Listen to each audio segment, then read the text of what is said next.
Welcome to my YouTube channel Manoj education. आज हम लोग क्लास 12th केमिस्ट्री की चैप्टर 10 के बारे में बात करने वाले हैं, जो एग्जाम की दृष्टि से मोस्ट इंपॉर्टेंट चैप्टर है। ठीक है, कुछ इसमें बायोलॉजी से रिलेटेड है, तो इसको हम लोग देखने वाले हैं। ये अक्सर एग्जाम में 7 नंबर के क्वेश्चन इस चैप्टर से पूछ लिया जाता है, तो ये इंपॉर्टेंट होने वाला है। ठीक है, तो एक एक इस चैप्टर में हम लोग एक एक टॉपिक को कवर करेंगे अच्छे से। आशा करेंगे कि आपको अच्छे से समझाने की कोशिश करेंगे एग्जाम्पल के साथ। ठीक है, जैसा कि सबसे पहले देख लेते हैं चैप्टर का नाम। चैप्टर का नाम है बायोमॉलिक्यूल्स यानी जैव अणु। और यहाँ सबसे पहली टॉपिक हमें जो पढ़ना है कार्बोहाइड्रेट। ठीक है, कार्बोहाइड्रेट क्या होते हैं अक्सर आप लोग जानते होंगे, बिल्कुल नॉर्मल इसकी जानकारी। ठीक है, सबसे पहले डिफिनेशन देख लेते हैं।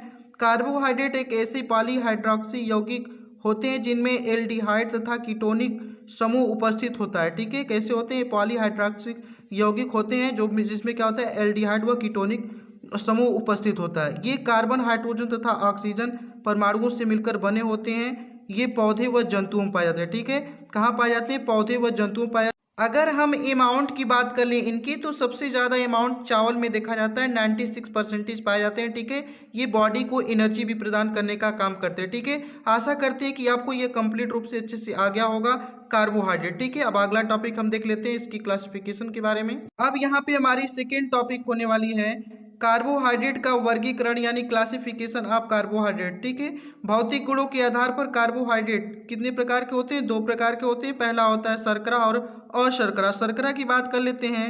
ये स्वाद में मीठे होते हैं। कैसे होते हैं? स्वाद में मीठे होते हैं। ये जल में विलेय होते हैं, मतलब जल में पूरी तरीके से घुल जाते हैं। ये क्रिस्टली ठोस होते हैं, उदाहरण के लिए ग्लूकोज, फ्रक्टोज व सुक्रोज। ठीक है, आशा करते हैं कि आपको पॉइंट बिल्कुल आसानी समझ में आ गई होगी। ठीक है, यहाँ पे अशर्करा की बात कर लेते हैं। ये क्या होते हैं? जस्ट अपोजिट, ये स्वादहीन होते हैं। ये जल में अविलेय होते हैं, नहीं मतलब नहीं घुलते हैं। ये क्रिस्टली ठोस अवस्था में होते हैं, एग्जाम्पल में स्टार्च, ग्लूकोज इत्यादि। ठीक है, तो यहाँ पे आप देख सकते हैं कि शर्करा और अशर्करा में क्या डिफरेंस है, यानी भौतिक गुणों के आधार पर। वहाँ पे हम देख लिए थे भौतिक गुणों के आधार पर, अब यहाँ देख लेते हैं रासायनिक गुणों के आधार पर। ठीक है, तो रासायनिक गुणों के आधार पर कार्बोहाइड्रेट 4 टाइप्स के हो जाते हैं। पहला है मोनोसेक्राइड, दूसरा है डाइसेक्राइड, तीसरा है पॉलीसेक्राइड और चौथा है ओलिगोसेक्राइड। ठीक है, ये 4 आपको दिखाई दे रहे हैं। अब हम एक एक की बात कर लेते हैं कि क्या होते हैं मोनोसेक्राइड, क्या होते हैं डाइसेक्राइड, क्या होते हैं पॉलीसेक्राइड और क्या होते हैं ओलिगोसेक्राइड। सबसे पहले देख लेते हैं।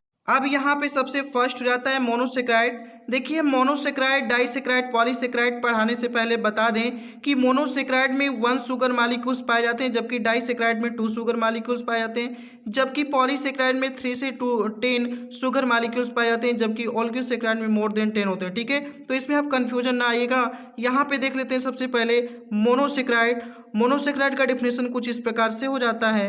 मोनोसेक्राइड को सरल शर्करा भी कहा जाता है क्योंकि इनका जल अपघटन नहीं होता, इनमें एक शर्करा पाई जाती है। यानी मैंने पहले बताया कि इसमें 1 शुगर मॉलिक्यूल्स पाए जाते हैं और इनका जल अपघटन नहीं होता। ठीक है, यहाँ पे देख लीजिए एग्जाम्पल लिया गया है ग्लूकोज का C6H12O6। ठीक है, आप एग्जाम्पल देख लीजिएगा। यहाँ पे जो हमारा सेकेंड होने वाला है डाइसेक्राइड। डाइसेक्राइड में 2 शुगर मॉलिक्यूल्स पाए जाते हैं। सबसे पहले देख लेते हैं डिफिनेशन किस प्रकार से है। डिफिनेशन कुछ इस प्रकार से, डाइसेक्राइड वे शर्कराएं होती हैं जो जल अपघटन पर मोनोसेक्राइड के 2 अणु देती हैं। ठीक है, एग्जाम्पल में सुक्रोज व माल्टोज यहाँ पे रिएक्शन कराया गया, आप अच्छे से देख सकते हैं। देख लीजिए, फ्रक्टोज लास्ट में, ग्लूकोज व फ्रक्टोज मिला है। ठीक है, आप देख लीजिए बिल्कुल सिंपल है। ठीक है, सुक्रोज से व जल में अपघटन कराने के बाद आपको ग्लूकोज व फ्रक्टोज मिला है। यहाँ पे हमारा थर्ड होने वाला है पॉलीसेक्राइड। ठीक है, देख लीजिए कितना सिंपल है। यहाँ पे देख लेते हैं पॉलीसेक्राइड वे शर्कराएं होती हैं जिनका एक अणु जल अपघटन करके मोनोसेक्राइड के अनेक अणु देता है। इनमें 3 से 10 शर्करा पाई जाती है, मैंने पहले आपको बताया। ठीक है, इसका एग्जांपल सुक्रोज व ग्लाइकोजन। ठीक है, आप देख लीजिएगा कितना सिंपल है, बहुत ही सिंपल है। चौथा देख लेते हैं ओलिगोसेक्राइड। अब यहाँ पे लास्ट और चौथा होने वाला है ओलिगोसेक्राइड। ओलिगोसेक्राइड वे शर्कराएं होती है जिनमें 10 शर्कराएं पाई जाती हैं। ठीक है, मोर देन 10 पाई जाती हैं, ये ओलिगोसेक्राइड होते हैं। और इसका एग्जाम्पल सुक्रोज। ठीक है, क्या आ जाता है? सुक्रोज। ये कंप्लीट रूप से भौतिक व रासायनिक गुणों के आधार पे मैंने क्लासिफिकेशन वर्क उसका करवा दिया कार्बोहाइड्रेट का। आपको आशा करते हैं कि अच्छे से क्लियर हो गया होगा।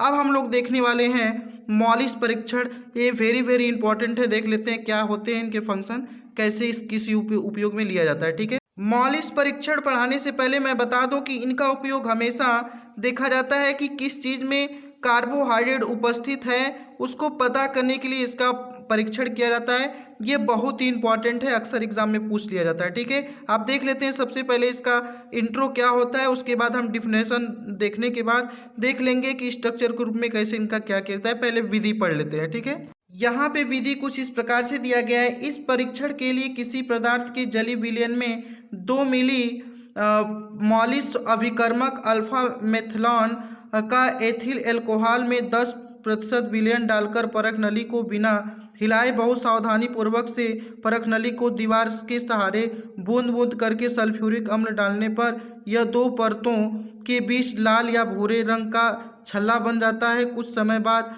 बैंगनी हो जाता है, उसमें कार्बोहाइड्रेट की उपस्थिति निश्चित होती है।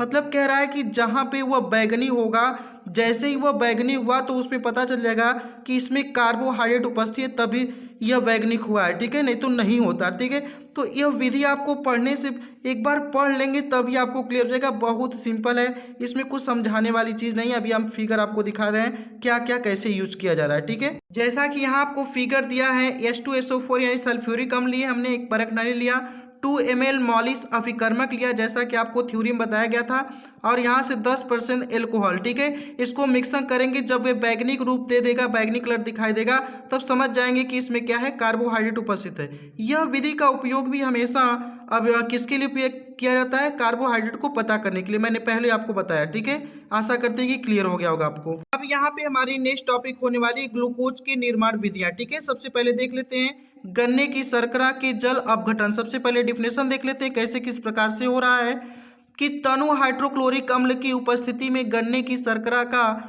323 केल्विन पर जल अपघटन कराने पर ग्लूकोज बनता है। ठीक है, कितने पर, 323 केल्विन पर जल का अपघटन कराने पर क्या बनता है, ग्लूकोज। सबसे पहले देख लेते हैं, सुक्रोज लिया, फिर जल से अपघटन कराया तो ग्लूकोज यहाँ निर्माण हो गया, ग्लूकोज और फ्रक्टोज दोनों बन गए। ठीक है, देख लीजिए कितना सिंपल है, बहुत आसान है, आपको देखकर ही क्लियर हो गया होगा। ठीक है, नेक्स्ट देख लेते हैं। अब यहाँ पे हमारा सेकेंड होने वाला है स्टार्च के जल अपघटन द्वारा। ठीक है, ग्लूकोज देख लेते हैं, स्टार्च देख लेते हैं। यहाँ कुछ इस प्रकार से दिया गया है, तनु सल्फ्यूरिक अम्ल, देखिए वहाँ पे हाइड्रोक्लोरिक अम्ल लिए थे, लेकिन यहाँ पे सल्फ्यूरिक अम्ल ले रहे हैं। तनु सल्फ्यूरिक अम्ल की उपस्थिति में स्टार्च पर जल अपघटन 393 केल्विन पर कराने के बाद ग्लूकोज मिलता है। ठीक है, तो कितने पे, 393, वहाँ 323 था। ठीक है, देख लीजिए यहाँ से। अब सबसे पहले स्टार्च लिए, फिर जल से यहाँ पे कराने के बाद ग्लूकोज प्राप्त हो गया। ठीक है, आशा करते हैं कि आपको क्लियर हो गया होगा। Thank you so much.